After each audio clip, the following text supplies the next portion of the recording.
रामायण काल में दक्षिण भारत की नींव किष्किंधा के दुर्गम परिदृश्यों पर थी और इसके केंद्र में स्थित थे इंद्रपुत्र वाली। वाली कोई साधारण वानर नहीं थे। उनके पास 1000 हाथियों का बल था और उन्हें वरदान प्राप्त था कि जब भी कोई शत्रु उनके सम्मुख आता तो वे उस शत्रु का आधा बल सोख लेता था। प्रतिदिन सूर्य की किरणें ऋष्यमुख पर्वत की चोटियों को छूने से पहले वाली सूर्यदेव को जल अर्घ देने की अपनी दैनिक साधना में लीन हो जाते थे। वे पश्चिमी सागर से पूर्वी सागर तक और दक्षिणी तटों से उत्तरी छोर तक पूरे उपमहाद्वीप को अद्वितीय गति के साथ पार करते थे ताकि चारों महासागरों के संगम पर प्रार्थना कर सके। वाली के जीवन का मुख्य उद्देश्य था अपने पराक्रम और सामर्थ्य प्रयोग करके धर्म की रक्षा करना। किंतु वाली के शासन के संतुलन को अचानक चुनौती मिली मायासुर के पुत्र दुंदुभी की ओर से। वरदानों और अपने शारीरिक शक्ति के अहंकार से मदमस्त होकर दुंदुभी ने पर्वतराज हिमावत को भी डरा दिया था। हेमावत ने उसे किष्किंधा की ओर भेज दिया क्योंकि वे जानते थे कि केवल वाली ही ऐसी अराजकता का सामना करने में सक्षम थे। दुंदुभी किष्किंधा के द्वार पर पहुंचा और युद्ध के नगाड़े जैसी गर्जना करने लगा, जिससे उसके खुरों की थाप से पृथ्वी कांप उठी। शांत होकर वाली अपने महल से बाहर निकले और पहले उन्होंने दुंदुभी को समझाने का प्रयास किया। उन्होंने उसे अपने प्राण बचाने और नगर के द्वार को अवरुद्ध न करने की सलाह दी। दुंदुभी अपनी जगह से टस से मस न हुआ और उसके बाद जो युद्ध हुआ वे 2 महाबलियों की असीम शक्ति का जीवंत प्रदर्शन था। अंत में अपनी सहज शक्ति का परिचय देते हुए वाली ने उसके शव को पकड़ा और 1 योजन की दूरी तक फेंक दिया। किंतु जब दुंदुभी का शव हवा में तैर रहा था तो उसके राक्षसी रक्त की कुछ बूंदें ऋष्यमुख पर्वत पर ऋषि मतंग के यज्ञ स्थल पर जा गिरी। इस अपवित्रता से क्रोधित होकर मतंग ऋषि ने वाली को श्राप दे दिया, यदि वाली कभी ऋष्यमुख की पहाड़ियों पर पैर रखेंगे तो उनका मस्तक फट जाएगा और उनकी तत्क्षण मृत्यु हो जाएगी। वाली अपनी पत्नी तारा को केवल एक जीवन संगिनी के रूप में नहीं बल्कि एक रणनीतिकार के रूप में देखते थे, जिनकी सलाह वे अक्सर लिया करते थे। हालांकि अपने आवेगी स्वभाव के कारण वे अक्सर उनकी चेतावनियों की अनदेखी भी कर देते थे। इसी प्रकार वे अपने छोटे भाई सुग्रीव के साथ एक पुत्र जैसा व्यवहार करते थे और उनकी इच्छा थी कि सुग्रीव सदैव उनके एक निष्ठावान सहायक बने रहे। परिवार के भीतर का ये सौहार्द भी तब संकट में पड़ गया जब दुंदुभी के वध के पश्चात उसका बड़ा भाई मायावी अपने भाई का बदला लेने के लिए किष्किंधा के द्वारों पर आ धमका। जब वाली उसका सामना करने के लिए बाहर झपटे तो सुग्रीव भी उनके पीछे चल दिए। दोनों भाइयों की सम्मिलित शक्ति से भयभीत होकर मायावी एक विशाल और गहरी गुफा में जा छिपा। युद्ध को समाप्त करने के अपने आवेगी जुनून में वाली ने सुग्रीव को आदेश दिया कि वे गुफा के प्रवेश द्वार पर ही रुके और उनके वापस आने तक वहीं पहरा दें। सुग्रीव प्रतीक्षा करते रहे। दिन महीनों में बदल गए और महीने एक पूरे वर्ष में। सुग्रीव गुफा के द्वार पर प्रहरी बनकर खड़े रहे, जहां उन्हें पृथ्वी के गर्भ से गूंजती युद्ध की दूरस्थ और दबी हुई गर्जनाओं के अतिरिक्त कुछ सुनाई नहीं दे रहा था। अंततः जब गुफा के मुख से झागदार रक्त की एक मोटी धारा बहने लगी तो सुग्रीव को वैसी ही विजय हुंकार सुनाई दी जैसी उन्होंने उस असुर की समझी थी। ये निष्कर्ष निकालते हुए कि वाली वीर गति को प्राप्त हो चुके हैं और इस डर से कि वो असुर बाहर निकलकर नेतृत्व विहीन किष्किंधा को नष्ट कर देगा, सुग्रीव ने आत्मरक्षा में एक हताशपूर्ण कार्य किया। उन्होंने गुफा के मुख पर एक विशाल शिला रख दी, उसे पूरी तरह बंद कर दिया और शोक मनाते हुए नगर लौट आए। परंतु गुफा के भीतर वाली ने वास्तव में मायावी का वध कर दिया था। वो रक्त उस असुर का था और वे गर्जनाएं वाली की स्वयं की विजय घोषणाएं थी। जब वे अंततः संघर्ष करते हुए सतह पर वापस आए तो उन्होंने प्रवेश द्वार को एक पत्थर से बंद पाया। वाली के लिए ये कोई दुर्घटना नहीं बल्कि उनकी हत्या का एक सुनियोजित प्रयास था। क्रोध और संदेह से जलते हुए वाली ने उस विशाल शिला को टुकड़ों टुकड़ों में चकनाचूर कर दिया और किष्किंधा की ओर वेग से प्रस्थान किया। उन्होंने महल के द्वारों को ध्वस्त कर दिया और भीतर पहुंचकर देखा कि सुग्रीव उनके सिंहासन पर विराजमान थे। वाली को जीवित देखकर सुग्रीव प्रारंभ में हर्षित हुए, परंतु वाली के क्रोध से लाल चेहरे को देख उनका वह हर्ष क्षण भर में ही मटियामेट हो गया। सुग्रीव ने उनके चरणों में गिरकर गिड़गिड़ाने का प्रयास किया, मंत्रियों के दबाव की व्याख्या की और राज्य लौटाने का प्रस्ताव रखा। किंतु प्रतिशोध की ज्वाला में जलते वाली ने एक शब्द भी सुनने से इनकार कर दिया। ये संघर्ष एक क्रूर और एक तरफा प्रहार में बदल गया। वाली ने अपनी वज्र के समान मुष्टिकाओं से सुग्रीव पर प्रहार किया और उन्हें नगर से खदेड़ते हुए घने वनों तक उनका पीछा किया। अंततः सुग्रीव उसी एकमात्र स्थान की ओर भागे जहां वाली नहीं जा सकते थे, ऋषिमुख पर्वत, वो स्थान जो केवल ऋषि मतंग के श्राप के कारण सुरक्षित था। वाली किष्किंधा लौट आए, परंतु उनका क्रोध शांत होने का नाम नहीं ले रहा था। इसी क्रोधवश वाली ने वह घोर पाप कर डाला। वाली ने सुग्रीव की पत्नी रूमा को बलपूर्वक छीन लिया और उन्हें अपने पास रख लिया। अपने भाई की पत्नी को इस प्रकार अपनाना पूर्णतः अधर्म माना गया, जिस पर माता सीता का अपहरण करने वाला रावण था। अब ये संघर्ष केवल एक पारिवारिक कलह नहीं रह गया था, ये एक ऐसा ब्रह्मांडीय असंतुलन बन चुका था जिसमें दैवीय हस्तक्षेप अनिवार्य था। किंतु सुग्रीव का भाग्य 2 वनवासियों श्री राम और लक्ष्मण के आगमन से बदलने वाला था।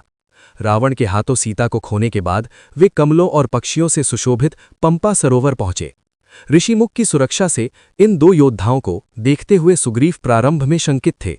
उन्होंने उनके मंतव्य का पता लगाने के लिए हनुमान को भेजा। ये भेंट इस गठबंधन के लिए उत्प्रेरक सिद्ध हुई। हनुमान ने राम की दिव्यता को पहचान लिया और एक समझौता हुआ। श्री राम वाली के भय को समाप्त करेंगे और सुग्रीव माता सीता की खोज के लिए वानर सेना को लामबंद करेंगे। हालांकि सुग्रीव के मन में अब भी वाली के दैत्य तुल्य कारनामों की स्मृतियां अंकित थी। उन्होंने श्री राम को दुंदुभी का पर्वत जैसा कंकाल दिखाया जिसे वाली ने सहजता से फेंक दिया था। सुग्रीव के संदेह को दूर करने के लिए श्री राम ने 2 चमत्कार किए। प्रथम, उन्होंने खेल खेल में ही अपने पैर के अंगूठे से दुंदुभी के कंकाल को 10 योजन दूर उछाल दिया।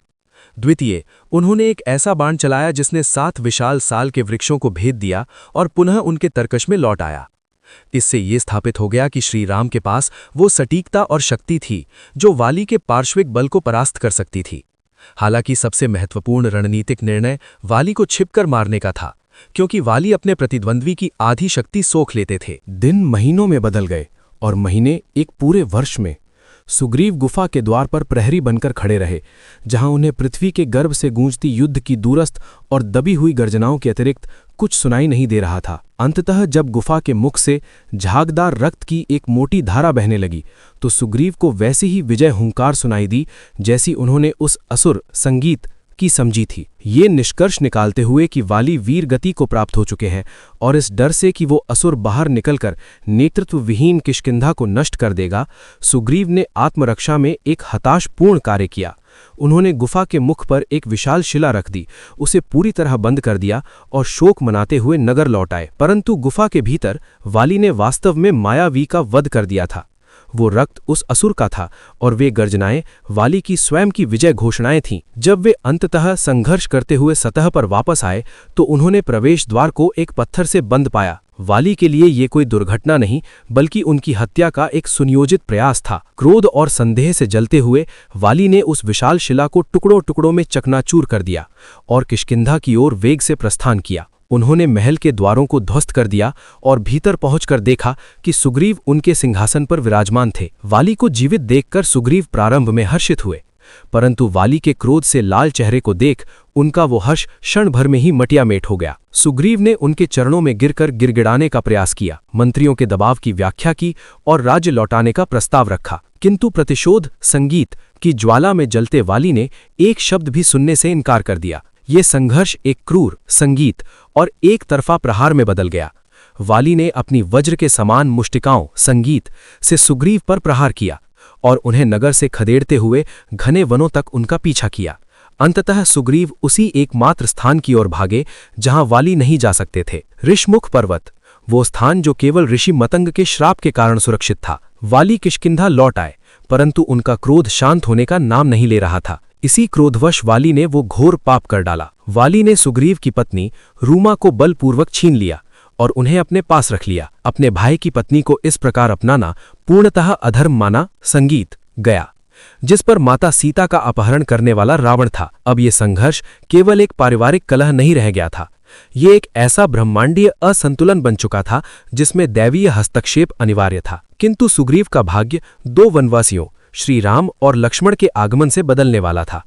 रावण के हाथों सीता को खोने के बाद वे कमलों और पक्षियों से सुशोभित पंपा सरोवर पहुंचे। ऋषि मुख की सुरक्षा से इन 2 योद्धाओं संगीत को देखते हुए सुग्रीव प्रारंभ में शंकित थे। उन्होंने उनके मंतव्य का पता लगाने के लिए हनुमान को भेजा। ये भेंट इस गठबंधन के लिए उत्प्रेरक सिद्ध हुई। हनुमान ने श्री राम की दिव्यता को पहचान लिया और एक समझौता हुआ। श्री राम वाली के भय को समाप्त करेंगे और सुग्रीव माता संगीत सीता की खोज के लिए वानर सेना को लामबंद करेंगे। हालांकि सुग्रीव के मन में अब भी वाली के दैत्यतुल्य कारनामों की स्मृतियां अंकित थीं। उन्होंने श्री राम को दुंदुभी का पर्वत जैसा कंकाल दिखाया जिसे वाली ने सहजता से फेंक दिया था।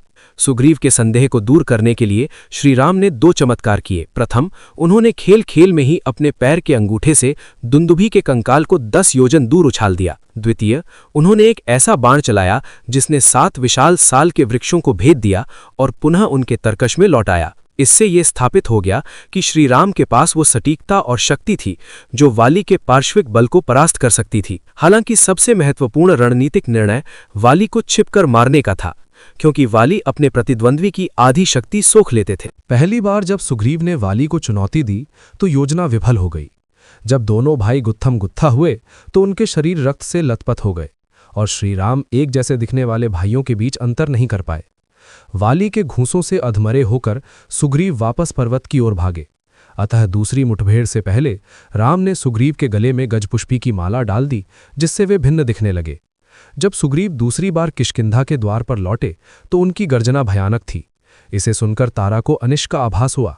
उन्होंने श्री राम और सुग्रीव की मित्रता की चर्चा करते हुए वाली से बाहर न जाने की विनती की, किंतु अपने अहंकार में फंसे वाली ने उनके भय को अनसुना कर दिया। वाली अत्यंत क्रोध के साथ बाहर झपटे।